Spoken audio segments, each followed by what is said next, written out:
অন্তর্বর্তীকালীন সরকারের প্রধান উপদেষ্টা জাতিসংঘে বক্তব্য দিতে গিয়েছিলেন। অত্যন্ত চমৎকার বক্তব্য রেখেছেন, আমাদের সকলেরই মন ছুঁয়ে গেছে। উনি দায়িত্ব গ্রহণের পর থেকে সবসময় ওনার বক্তব্যে বলে আসছিলেন ছাত্র জনতা, ছাত্র জনতা। যেখানে এই গণ অভ্যুত্থানের পিছনের একটা বড় অংশ বিরোধী দলগুলোকে বাদ দিয়ে দেওয়া হচ্ছিল।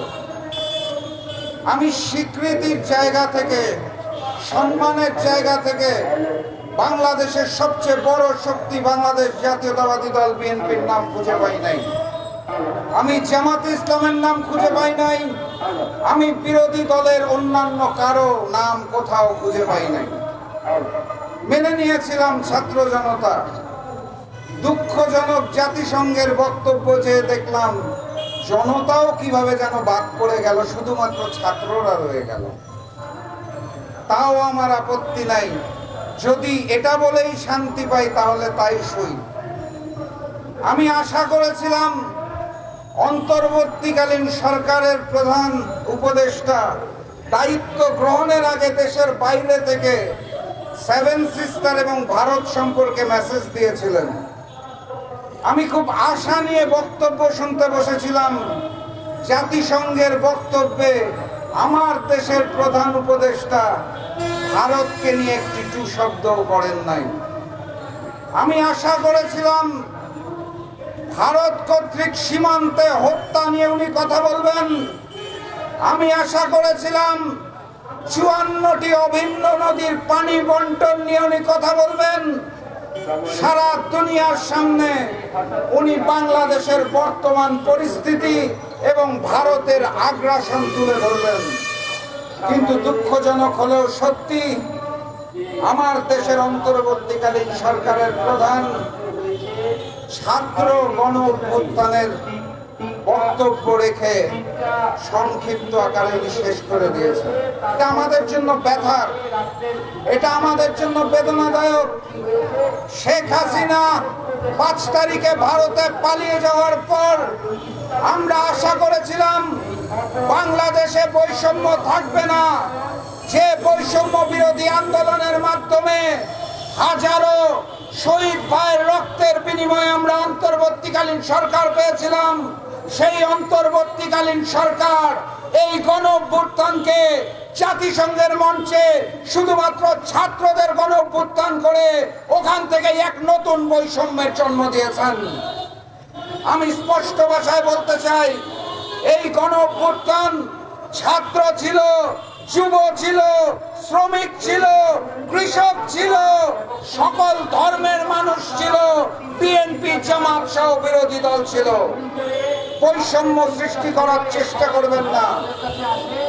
এই অন্তর্বর্তীকালীন সরকার দায়িত্ব গ্রহণের পর থেকে তাদের আশেপাশে শেখ হাসিনার রেখে যাওয়া আওয়ামী প্রেতাত্মাদের ঘুরঘুর করতে দেখা যাচ্ছে। প্রশাসনের প্রত্যেকটি জায়গায়, সচিবালয়ে আপনারা যদি চেয়ে দেখেন অন্তর্বর্তীকালীন সরকারকে ঘিরে রেখেছে আওয়ামী প্রেতাত্মারা। এখনো তাদের অপসারণ করা হচ্ছে না। নতুন নিয়োগের ক্ষেত্রে আওয়ামী প্রেতাত্মাদের নিয়োগ দেওয়া হচ্ছে। কথাবার্তা পরিষ্কার, আওয়ামী প্রেতাত্মা শেখ হাসিনা এবং আওয়ামী লীগের গণহত্যাকারীদের দোষকদের আমরা অন্তর্বর্তীকালীন সরকারের আশেপাশে কোথাও দেখতে চাই না। আগামীর সুন্দর এবং গণতান্ত্রিক আমি বাংলাদেশ গঠন করতে হলে এখনো সময় আছে। ভারতকে স্পষ্ট ভাষায় নির্দেশনা দিন, শেখ হাসিনাকে ফেরত আনুন, বিচারের মুখোমুখি করুন এবং এই আওয়ামী প্রেতাত্মাদের আপনাদের পাশ থেকে সরান।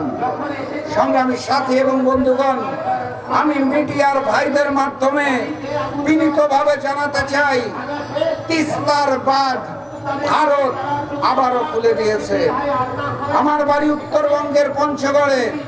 উত্তরবঙ্গের বিভিন্ন জায়গায় লালমনিরহাট, গাইবান্ধা, রংপুর সহ বিভিন্ন অঞ্চলে বন্যা প্লাবিত হয়ে গেছে। ছাত্র সমন্বয়কদের বলতে চাই, শুনেছি আপনারা কোটি কোটি টাকা নাকি ব্যাংকে জমা রেখেছেন, সেখান থেকে সুদ আসবে থেকে আসুক।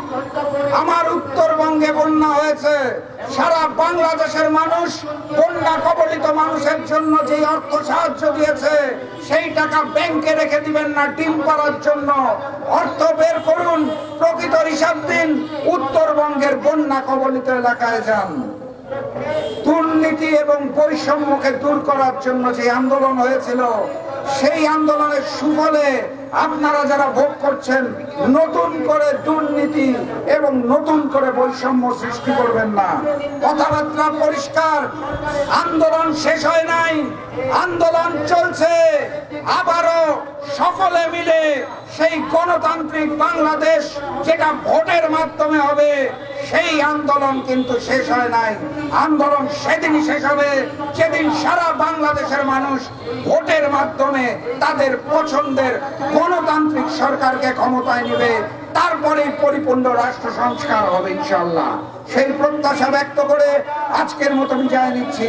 বিজয়ের পথে যাত্রা শুরু, জীবন অথবা মৃত্যু। আসসালামু আলাইকুম।